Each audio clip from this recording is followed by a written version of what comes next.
soleil. Alors, nous sommes dans les halachot concernant la préservation du corps et de l'âme. Shmirat hakuf ve'hanefesh. Alors, il est écrit dans le Shulchan Aruch, En mistaprim be'oved kochavim, on ne doit pas se faire couper les cheveux par un goy, sauf s'il y a d'autres gens avec. Donc si vous rentrez dans un salon de coiffure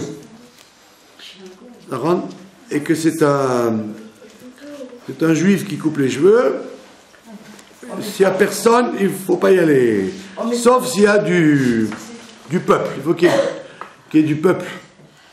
Bon, vous connaissez tous le film de, je ne sais pas si c'est Hitchcock, je ne sais pas qui, on voit qu'il aiguise le rasoir et qui tue les gens qui sont assis comme ça. Bon, si vous ne connaissez pas ce film, ne le regardez pas, vous allez avoir des cauchemars. Et donc ce film est tiré en vérité de l'idée classique que le coiffeur, étant donné qu'il utilise des ciseaux, des rasoirs, des objets contendants, donc il risquerait, sachant qu'il a affaire à un juif, de passer ses nerfs sur lui et de le trucider. Donc s'il y a du monde, on peut y aller. S'il n'y a personne, il ne faut pas y aller. Et oui, à domicile, même topo. Si on fait venir un coiffeur à domicile, si on est tout seul dans la maison, il ne faut pas se faire couper les cheveux par lui. Apparemment, il n'y a pas écrit qu'on fait une différence entre les hommes et les femmes, puisqu'il s'agit d'un coiffeur qui utilise des objets coupants et contendants. Voilà. Qu'est-ce que ça veut dire, c'est de ne pas se faire couper les cheveux, de ne pas aller chez un coiffeur non juif si on est tout seul avec lui. Voilà. Même si on se fait un shampoing, il risquerait par haine des juifs, il suffit qu'il ait entendu une émission la veille, voilà. C'est une règle du Shulchan Aruch dans le Yoreh De'ah, c'est pas quelque chose de mystérieux, c'est quelque chose de connu. Alors, Vechen, Mutal, Keshemistakel Bamara, également, on a le droit aussi, si la personne se voit dans la glace quand il vous coiffe. Donc, si vous lavez la tête, ou il faut un soin, il n'y a pas de glace devant, alors il ne faut pas le faire quand on est seul. Mais où il y a du monde, où on se regarde dans la glace, donc on le voit faire, donc là aussi, on peut le faire. Pour les femmes ou les hommes? Pour tout le monde. Il n'y a pas écrit qui. Il n'y a pas écrit. Ou minagam kubalim, et les kabbalistes, eux, ils ne se font jamais couper les cheveux par un non-juif. Ils demanderont toujours à un juif de le faire. Bon, allez. Deuxième halakha, le fait de se couper les ongles. D'accord? Alors, le Shulchan Aruch, il vous dit, c'est une mitzvah de se couper les ongles, Erev Shabbat. Donc, il y a des tas de gens, Erev Shabbat, ils se coupent les ongles. Évidemment, on parle de quelqu'un qui a des ongles. Si les ongles ne poussent pas vite, tu n'es pas obligé de les couper l'Erev Shabbat. Mais si tant est qu'ils doivent les couper, il vaut mieux se les couper l'Erev Shabbat. Alors, il y en a qui disent qu'on ne coupe pas les ongles des pieds et des mains le même jour. D'accord? Pourquoi les mains et les pieds le même jour? Parce que c'est ce qu'on fait aux morts. Avant d'enterrer un mort, on lui coupe les mains et les pieds et on enterre les ongles avec. Donc, comme on craint un peu la superstition, alors on dit mains et pieds pas le même jour. Bien que le Harizal, lui, était complètement indifférent à ça. Lui, il se coupait les ongles le même jour, non, parce que les kabbalistes sont au-dessus des influences superstitieuses. D'accord ? Non, il y a beaucoup de ce qu'on appelle de emunot felot, de croyances accessoires auxquelles la halakha a tenu compte, puisque les gens ont peur quoi, des signes. Maintenant, également une autre précaution pour ne pas ressembler aux morts, c'est de ne pas les couper dans l'ordre. Pas couper les ongles dans l'ordre. Bon, ça tout le monde connaît ça. Dans l'ordre. 1, 2, 3, 4, 5. Alors, on fait dans le désordre, on saute un tout le temps. Ça fait 2, 4, 1, 3, 5. Et sur l'autre main, on fait aussi 4, 2, 5, 1, 3. Voilà. Le désordre. Maintenant, ça vous savez, on ne se coupe pas les ongles le jeudi. Pourquoi ? Parce que on va les voir pousser le Shabbat. On les voit. Pousser le Shabbat.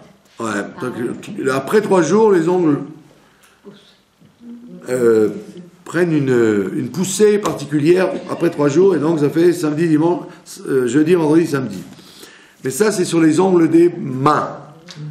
Les ongles des pieds, c'est pas grave, puisque les ongles des pieds poussent beaucoup moins vite que les ongles des mains. Pour quelle raison ? Il faut demander à un spécialiste de la morphologie ou de la génétique pourquoi les ongles des pieds poussent beaucoup moins. Oh, il vaut mieux d'ailleurs, parce que c'est tellement une galère de se couper les ongles des pieds. Moi, quand j'étais petit, je me les rongeais. Alors, j'arrivais à me ronger les ongles des pieds quand j'étais petit, mais aujourd'hui, c'est toujours, si je peux me ronger les ongles des mains.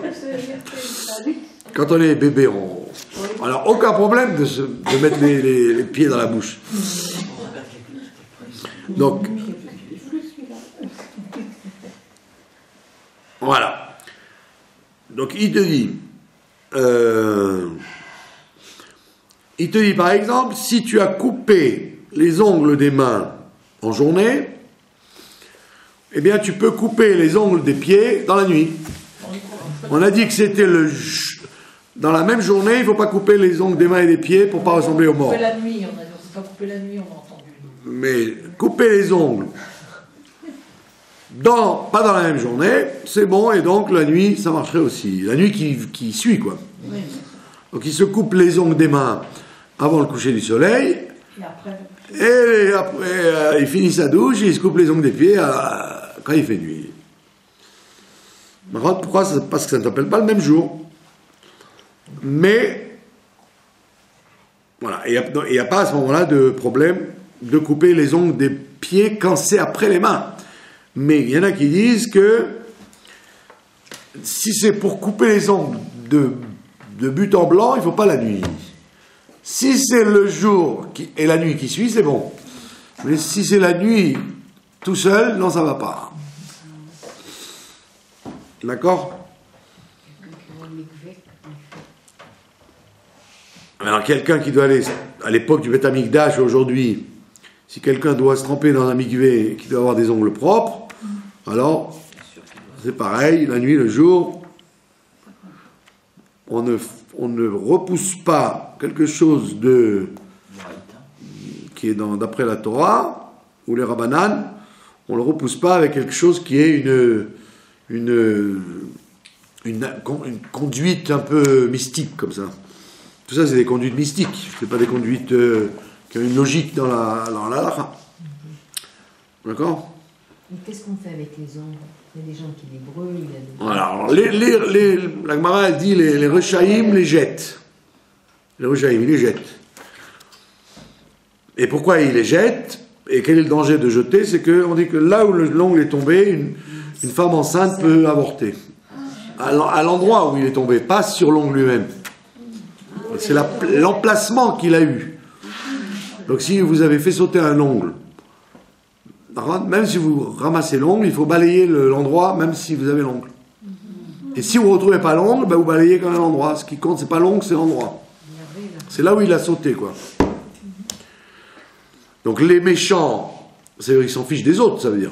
On appelle ça les méchants. Ils jettent. Les tzadikim, ils jettent à l'eau. Dans les toilettes, ils enterrent. Et donc, quand on jette à l'eau, on enterre, il y a peu de probabilité qu'on le retrouve. Et les chassidim, eux, ils les brûlaient.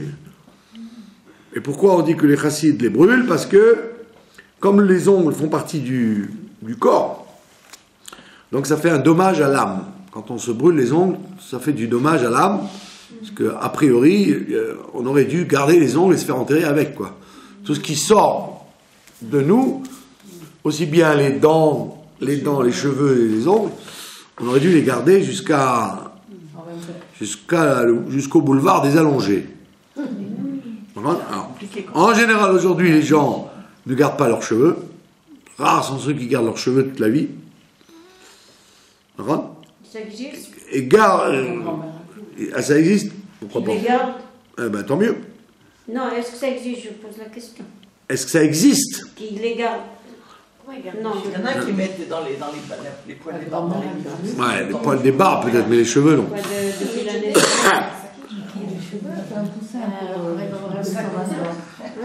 Et les ongles, alors il y en a qui les brûlent, encore, soit le vendredi après les couper, soit dans le Khametz avec les rêves Pessah, soit à l'Akba Omer quand on fait le feu pour Rabbi Shimon.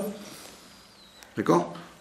Le minage le plus répandu, c'est de les jeter dans l'eau, quoi. Pas dans la poubelle. Les gens se contentent pas dans la poubelle. Non, Ouais. pas dans la... Les gens se contentent d'être des Ça tzadikim va être brûlé dans la poubelle. et n'ont pas tellement envie d'être des chassidim. Dans la... Parce qu'aujourd'hui, les poubelles ne sont plus brûlées. Elles sont accumulées, mais elles ne brûlent plus. Parce que c'est brûlé quand Non. c'est dans la Non, la poubelle. poubelle. Plus maintenant. Non, faut pas. Les poubelles ne sont plus brûlées aujourd'hui. Elles sont accumulées et elles se... Il y a un endroit qui s'appelle comme ça où les ordures sont entassées et sèchent doucement, doucement. Avant, ils brûlaient, mais ça, c'est pas écologique. Ça fait de la fumée, donc ils ont arrêté. Et si on les enterre? Alors, on peut les enterrer aussi. Donc, si on les jette dans les ordures, ça va être enterré dans la... Mais non. Non, parce que là-bas, c'est pas enterré, c'est des montagnes. C'est une ville entière d'ordures. Ils les gardent. Qui veulent d'ailleurs transférer dans le sud, puisque c'est vide là-bas. Allez. Quand on a un enfant qui va couper les cheveux la première fois, il y en a qui évitent de faire ça le jour de Rosh Chodesh. D'accord? Comme il y en a qui font attention de ne pas se couper les cheveux Rosh Chodesh. Il y en a qui se coupent ni les cheveux ni les ongles Rosh Chodesh. Il y en a. Mais c'est pas un minag répandu chez tout le monde. Il y en a qui disent que si tu n'as pas le temps, tu peux faire ça au Rosh Chodesh. Pourquoi? Parce que Rosh Chodesh, on évite de faire des travaux pour considérer le jour de Rosh Chodesh comme un jour de fête, quoi. Alors il y en a qui disent que c'est pas vraiment un travail, c'est pas vraiment un travail fatigant. Et il y en a qui disent, malgré tout, si on peut éviter, on le repousse. Mais on voit bien que la plupart des coiffeurs, ils sont ouverts au Rosh Chodesh, puisque la plupart des gens ne tiennent pas de ça. Mais à Cholamoued, non, il y a plein de gens qui coupent pas. Cholamoued, c'est parce que là-bas, Cholamoued, c'est un problème de faire des travaux. C'est top. C'est pas comme Rosh Chodesh, qui est un manque de respect du Rosh Chodesh. Là-bas, c'est un problème de Moed, parce c'est une fête. Donc quand c'est une fête, on ne fait pas les travaux. Voilà. Mais il y en a qui disent, le Yad Ephraim, lui, il dit carrément, c'est que les hommes qui font attention à ça, mais se couper les cheveux, ou se coiffer, ou se couper les ongles, ne concerne pas les femmes. ne concerne que les hommes.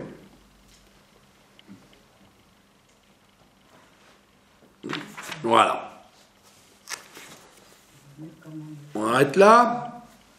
On arrête là.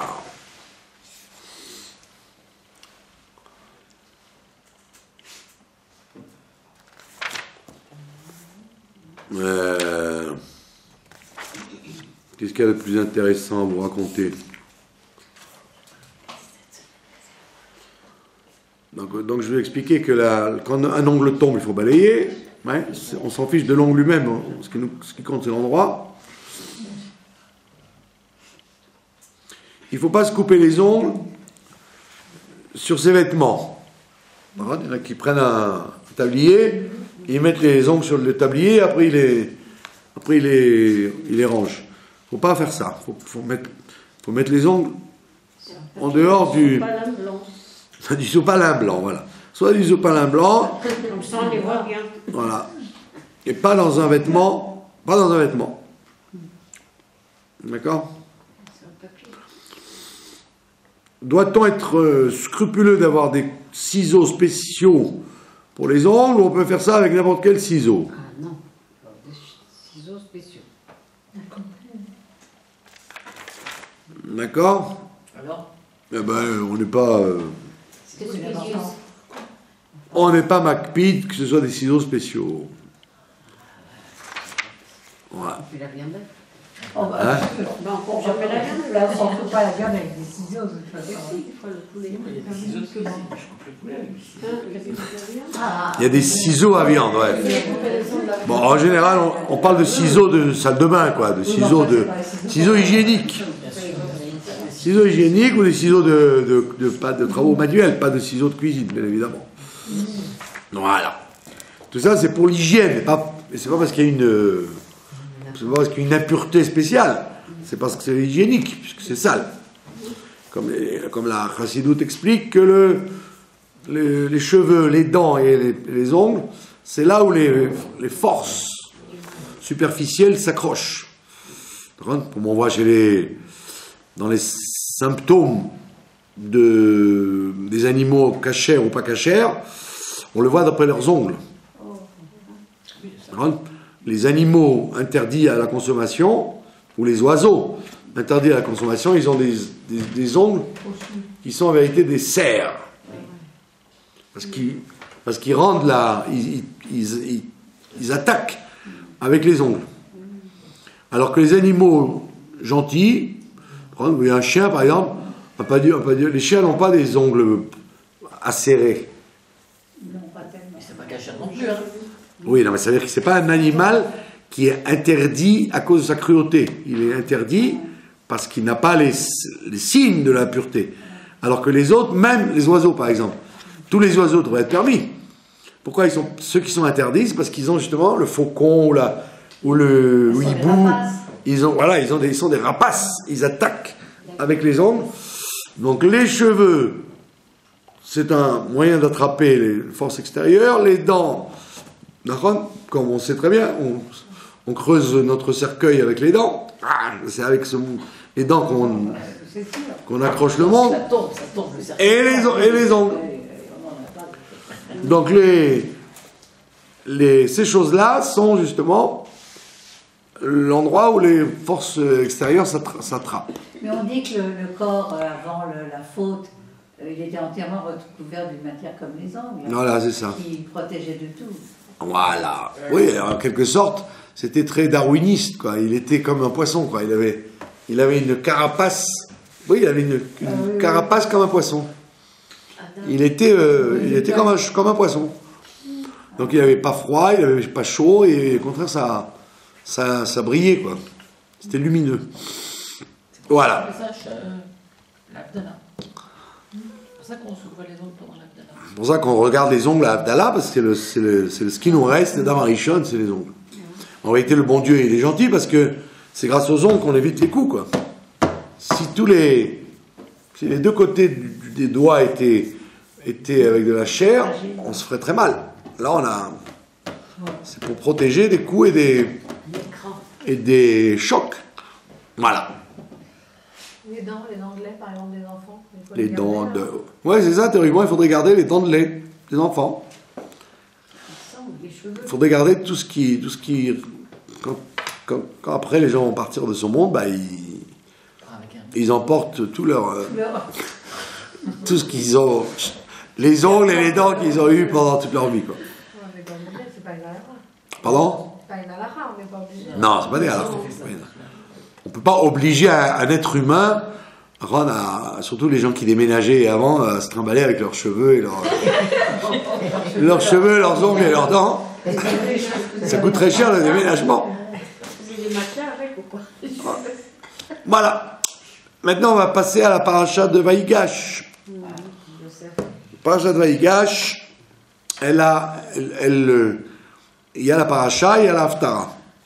La paracha parle de la rencontre de Yehuda vers Yosef. C'est Yehuda qui s'approche de Yosef, alors que dans la haftara, elle raconte le contraire. Elle raconte que c'est Yosef qui s'unifiera avec Yehuda. Et dans la haftara, on ne parle pas vraiment de Yosef, on parle de Ephraïm, le fils principal de Yosef. Que les deux arbres, l'arbre d'Ephraïm et l'arbre de Yehuda, s'unifieront à la fin des temps, c'est la prophétie de Yecheskel, et qu'à la fin des temps, ils ne formeront les deux arbres. Il lui dit, le bon Dieu dit à Yecheskel, fais une image, prends les deux arbres qui symbolisent l'arbre d'Ephraïm et l'arbre de Yehuda, et après ça ne fera qu'un seul arbre. Donc il fait une espèce de greffe, et ça ne deviendra qu'un seul arbre, et il dit c'est l'arbre de Yehuda, c'est-à-dire de mon serviteur David. Et c'est lui qui deviendra, voilà, qui deviendra le dirigeant des deux arbres, le chef des deux arbres.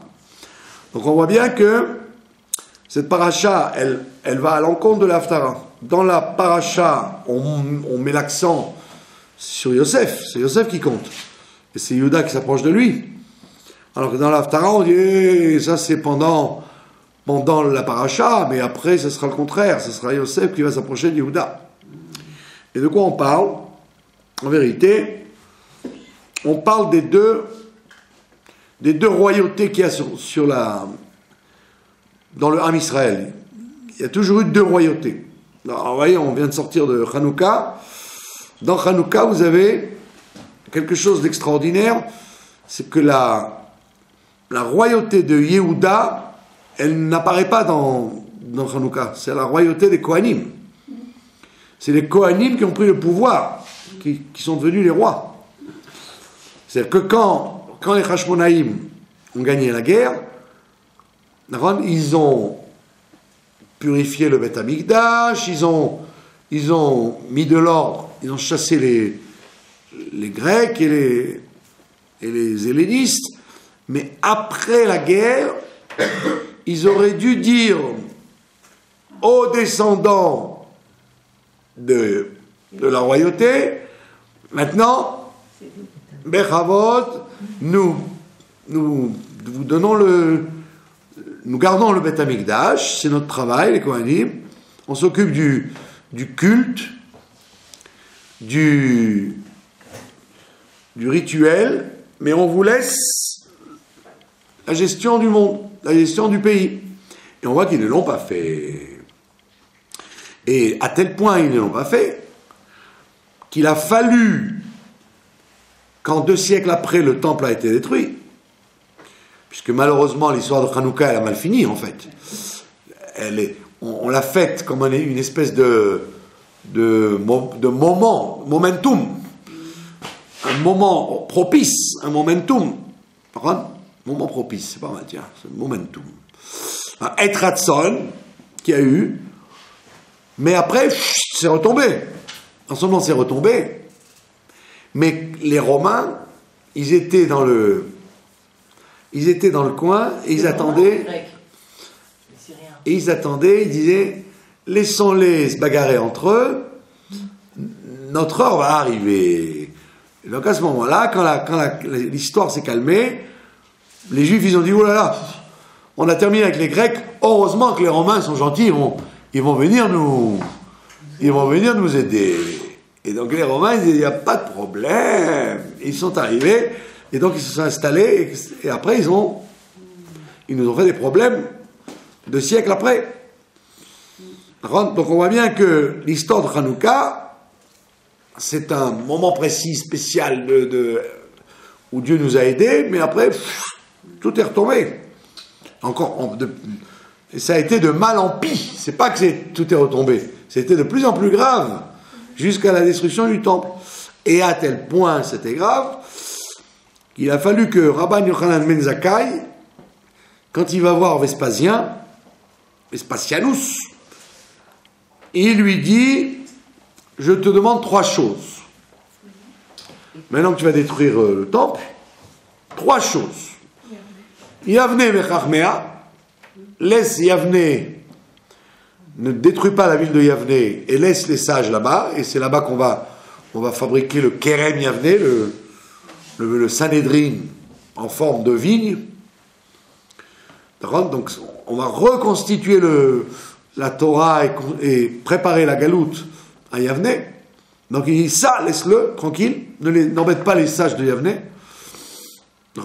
Laisse Rabbi Tzadok qui a jeûné pendant 40 ans. Rabbi Tzadok c'était un tzaddik qui a jeûné pendant 40 ans pour que le temple ne soit pas détruit. Et il était tellement maigre. La Gemara nous raconte qu'on lui donnait du jus de figue et on voyait le jus couler dans son œsophage tellement il était maigre. C'était un squelette. Mais il n'est pas mort quand même. Et donc, Rabban Yochanan ben Zakkai dit, laisse sortir Rabbi Tzadok qui puisse aller être hospitalisé, être soigné. Quoi. Et troisième demande que fait Rabban Yochanan ben Zakkai, il dit, laisse le Nassi, Rabban Gamliel, laisse-le tranquille. Et donc ça veut dire que le Nassi, il était en galoute. Donc ça veut dire que le principe de Yehuda, le principe de la royauté, les Kohanim, les Hashmonaïm et les Hirkans qui ont continué, ils n'ont pas laissé Yehuda diriger. Ils ont pris le pouvoir, ils ne l'ont pas rendu. À tel point qu'on nous raconte que il n'y a pas de Mishnah qui s'appelle Hanouka. Il y a une Mishnah qui parle de chaque fête. Rosh Hashanah, Yom Kippur, Sukkot, Megillah, toute fête a sa Mishnah, sauf une fête, Hanouka. Hanouka n'a pas une Mishnah. Hanouka est à l'intérieur de la Gemara Shabbat. Il n'y a pas de Mishnah qui parle de Hanouka. Et pas seulement ça, il n'y a même pas de livre qui parle de Hanouka. Le seul livre qui parle de Hanouka, c'est dans les évangiles.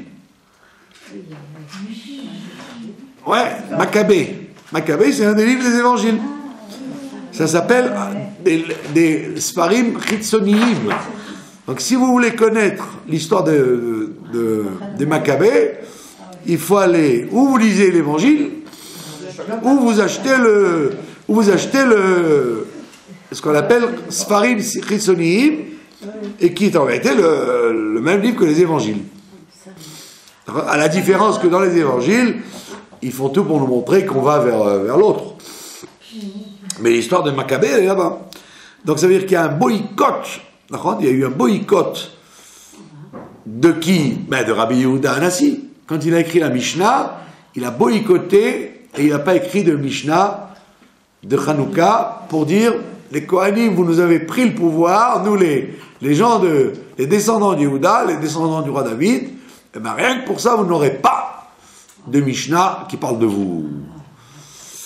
Donc on voit bien que dans l'histoire même de Hanouka, on voit qu'il y a un double pouvoir à chaque fois qui n'est pas partagé. Et on voit que la faculté de Yehuda, elle n'est pas respectée ni par les Kohanim, ni par les autres tribus.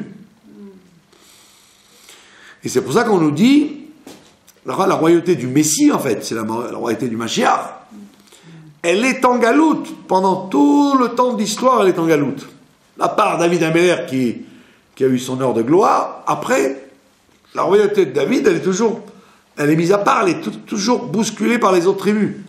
Et elle n'est pas reconnue. Et surtout, elle n'est pas reconnue par la tribu d'Éphraïm. C'est-à-dire Yosef, il a une tribu très importante, c'est Éphraïm. Au niveau du nombre, au niveau de la force. D'accord ? Ils ont eu un grand représentant, c'est Yoshua. Yoshua bin Nun, qui est le premier dirigeant en Terre Sainte. Il descend d'Éphraïm, il ne descend pas du Juda. Et donc, il va y avoir une guerre jusqu'à la fin. Bien que du temps de Yaakov, cette guerre s'est calmée. Ils ont fait la paix entre les frères. Mais le potentiel qu'il y avait dans chaque frère, il n'a pas été écrasé par Yaakov. Il leur donne une bracha à chacun, mais chacun dit Alaï, tu vas voir ce que moi je suis. Tu vas voir que c'est moi qui dirige c'est moi le vrai chef. Et d'ailleurs, j'ai vu un très beau pérouche du Maharal de Prague qui dit, le Maharal de Prague, il dit, pourquoi Yosef, quand il fait un cadeau à son père, il amène des cadeaux à son père, il lui amène les délicatesses d'Égypte. Qu'est-ce qu'il lui donne? Il lui donne du poule à mitzri, des fèves, poule, foule à mitzri, le foule égyptien. C'est un truc très vulgaire, le foule à mitzri aujourd'hui. C'est ce que mangent les falahs égyptiens, et même ça, ils disent, depuis Moubarak, ils n'en ont plus. C'est vous avez le houmous, le felah, le houmous du felah, et avec la grosse fève noire égyptienne. Donc on demande, la grosse fève noire égyptienne, c'est vraiment pas un cadeau d'un roi à un autre roi. Il aurait pu lui amener du caviar et du champagne. Qu'est-ce qu'il lui donne qu'est-ce que c'est comme délicatesse? Il dit du vin vieux, d'accord? Du vin vieux, je comprends. Puisqu'il dit ça remonte le cœur des gens malades. Donc Yaakov étant pas en bon état, il lui donne du vin vieux, je comprends. Mais quelle raison de lui donner du foule à mitzri? C'est comme si en tant que Français, vous donniez à Poutine une baguette. Vous voyez, spécialité de la France. Une baguette avec du sauciflard. Soyez gentil, c'est du gros rouge. C'est ce qu'il lui fait. Il lui amène le plat des paysans égyptiens. Il lui dit voilà, papa, voilà le cadeau. Le Maharal de Prague, il dit non. C'était une allusion. Le premier pshat, c'est que le foule à mitzri requinque.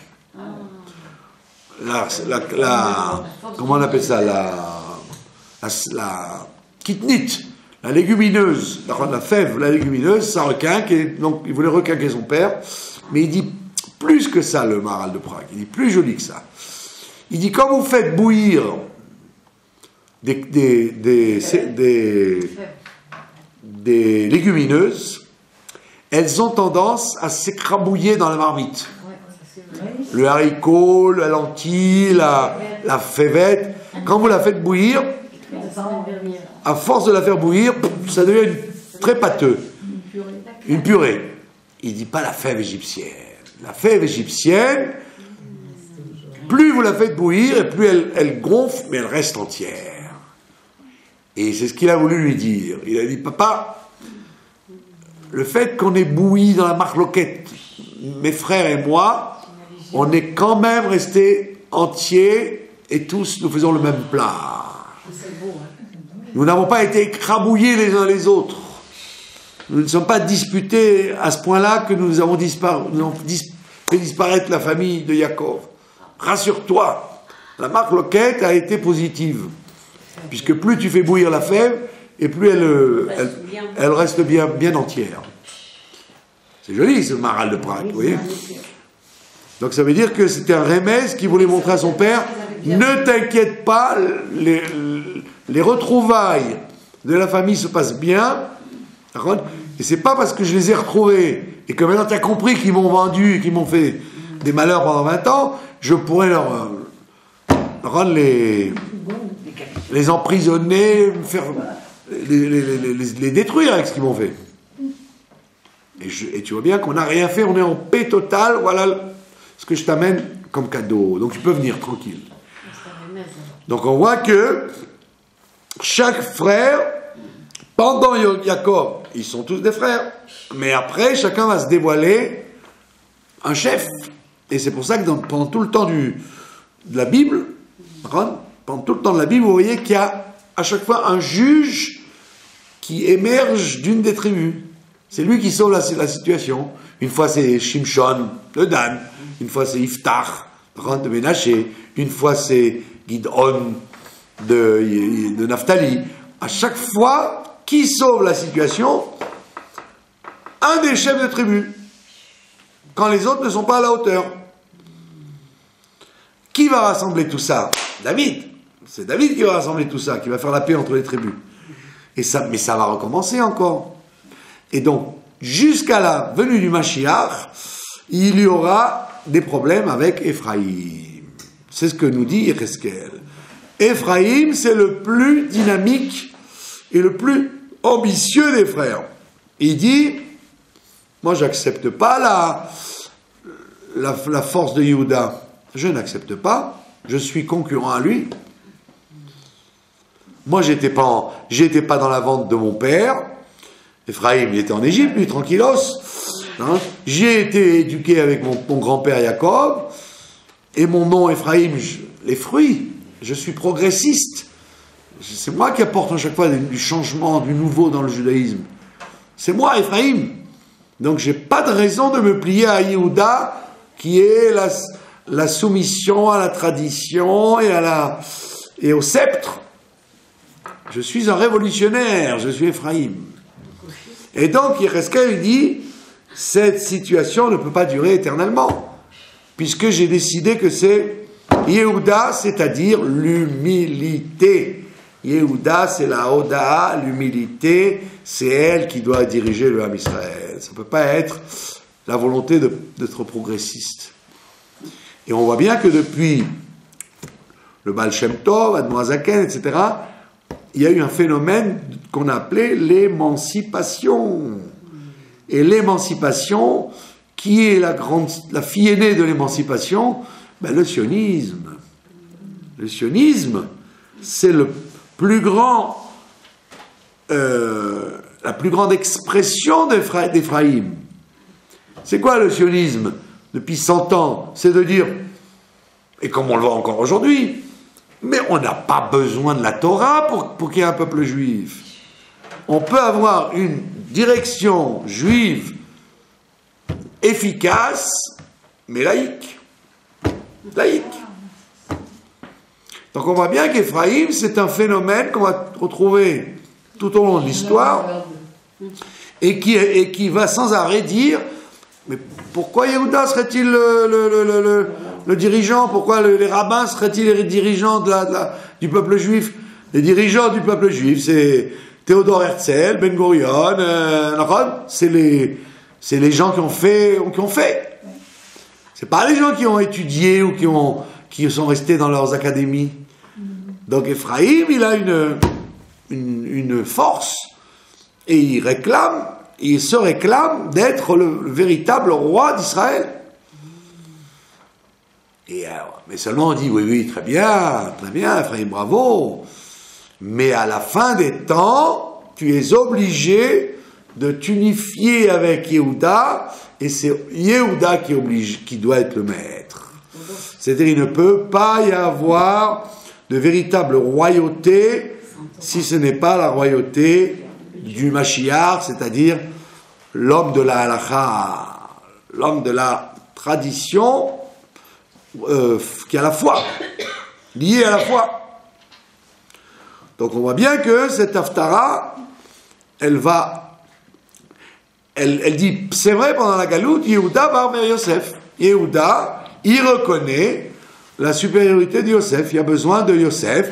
Yosef, c'est celui qui gère l'Égypte, qui nous permet de surmonter la galoute. Yosef, c'est important. C'est comme dans une communauté, vous avez le rav de la communauté, et puis vous avez le président. Donc le président, c'est lui qui gère tout ce qui est technique, ouais, intendance dans la communauté, et le Rav, il donne la ligne directrice d'après la tradition. Mais en règle générale, c'est toujours le président qui fait la pluie et le beau temps. Il fait la pluie et le beau temps, puisque c'est lui qui paye l'existence de la synagogue. Donc on voit bien que c'est ce que dit Yehuda à Yosef. Il dit, je vais vers toi, parce qu'effectivement, on a besoin de toi maintenant, on est en galoute. Nous, on est des bergers. On n'a plus rien à manger. Donc c'est toi qui nous donne à manger. Donc ça veut dire que Yosef, il représente, Sarakol, il représente la solution matérielle au problème. Et donc tu es obligé souvent de dire, ah ben il n'y a pas le choix, il faut se plier aux contraintes économiques et aux contraintes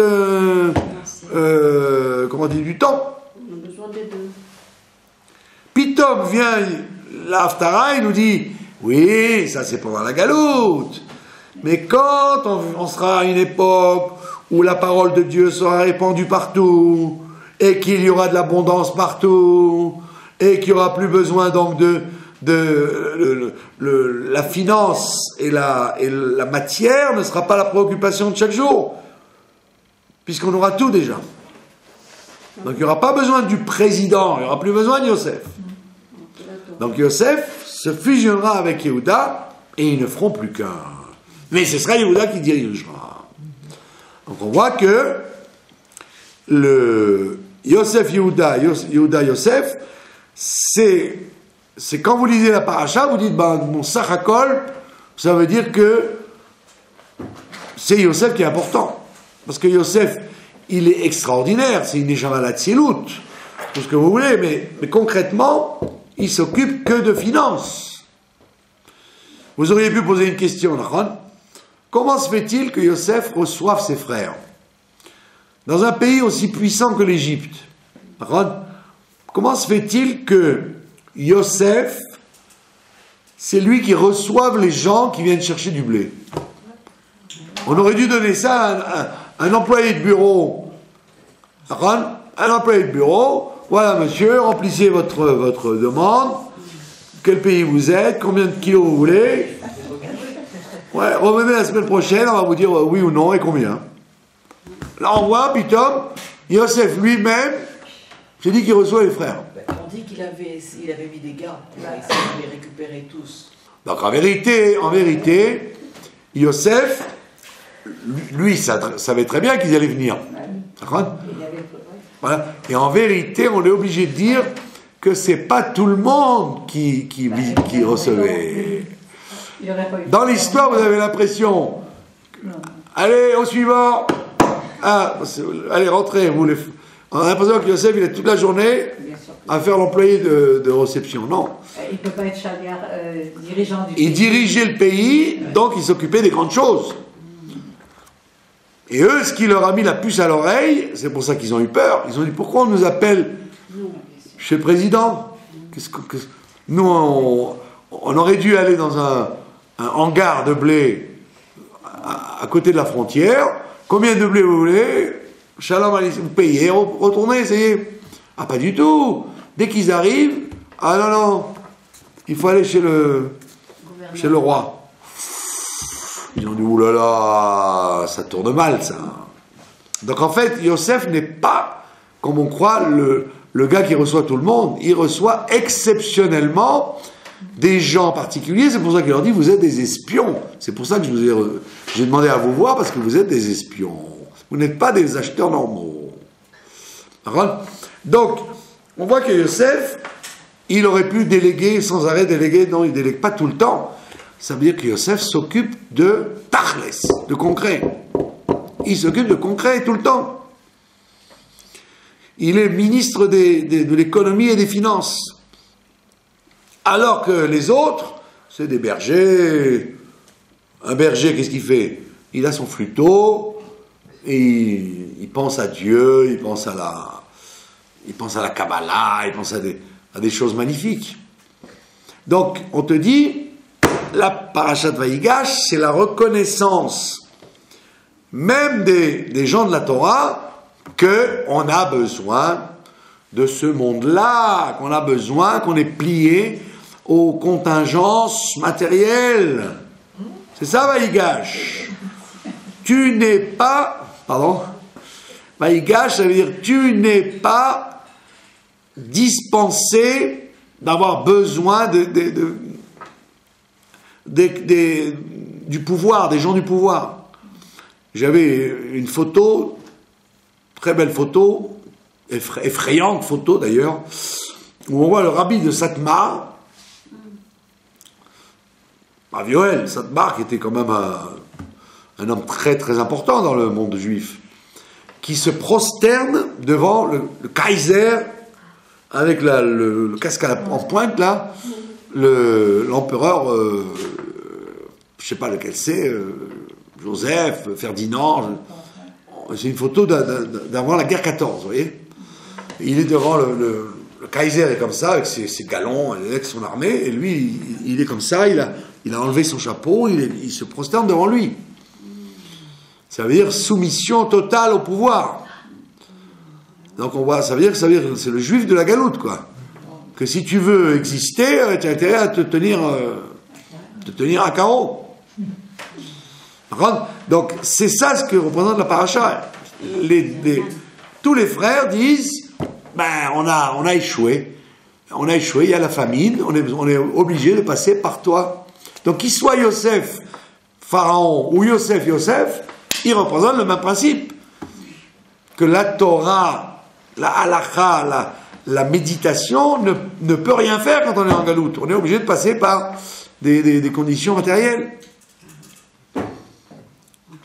Et donc, tout ce qui se passe pendant la galoute, c'est justement du fait que la matière a une telle importance, la Torah elle est obligatoirement un peu mise en retrait. Et donc vient la Haftara, c'est pour ça que la Haftara arrive. La Haftara vous dit, rassurez-vous,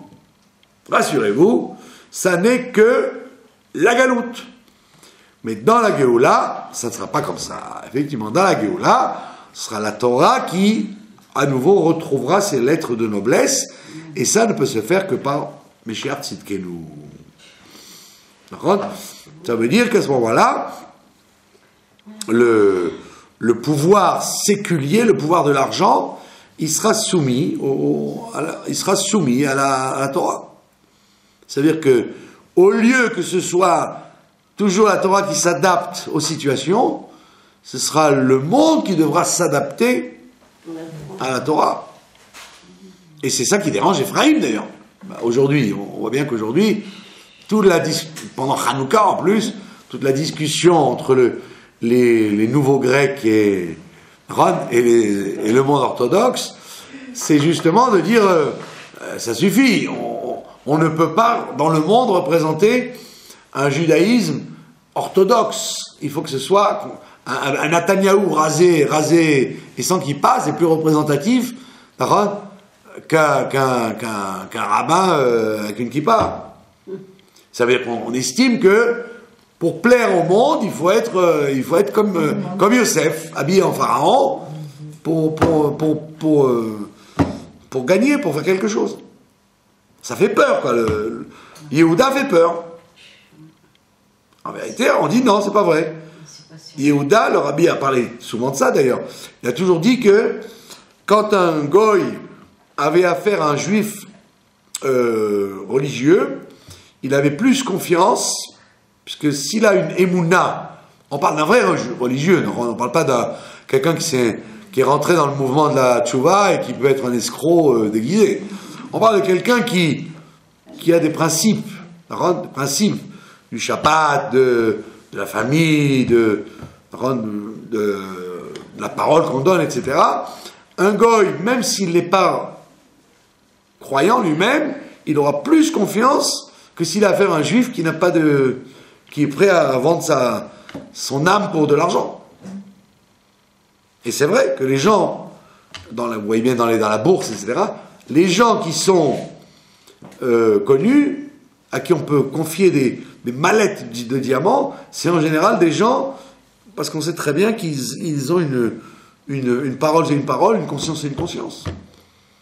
Donc c'est faux de dire qu'un juif laïque, il passe mieux vis-à-vis des goïms. C'est pas vrai.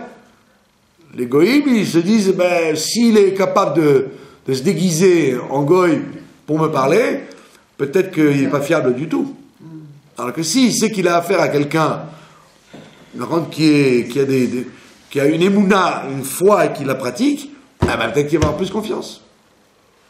Donc en vérité, ce dialogue de sourds entre les gens qui ont peur du monde moderne en croyant que le monde moderne refuse la Torah, c'est un dialogue qui est faux.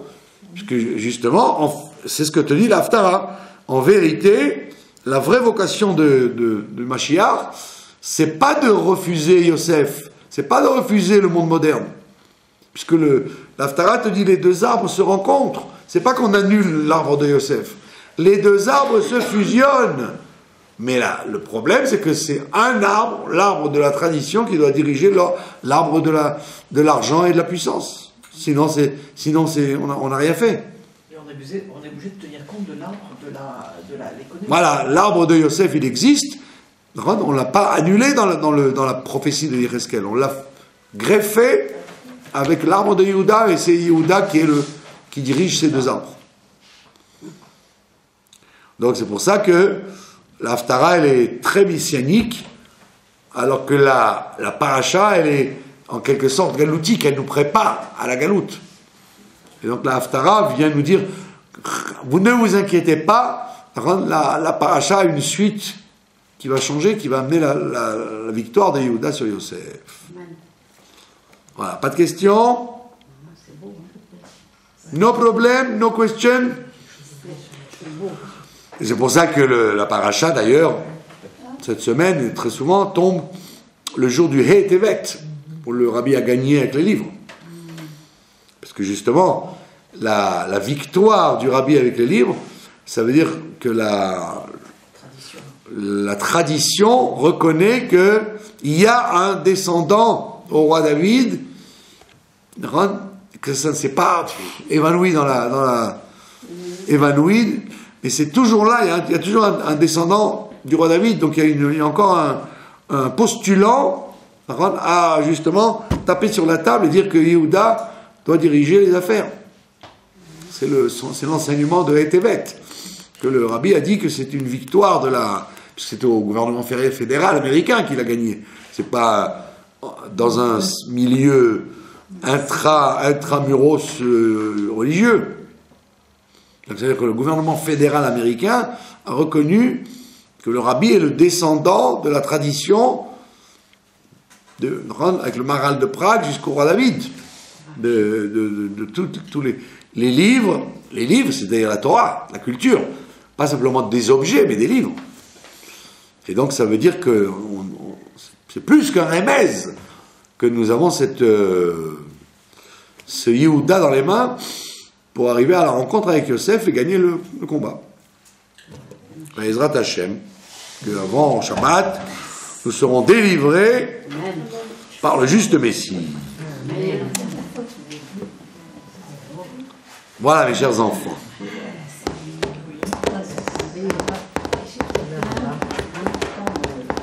Que croyez de vous? Hein? Tu sais, bien que les femmes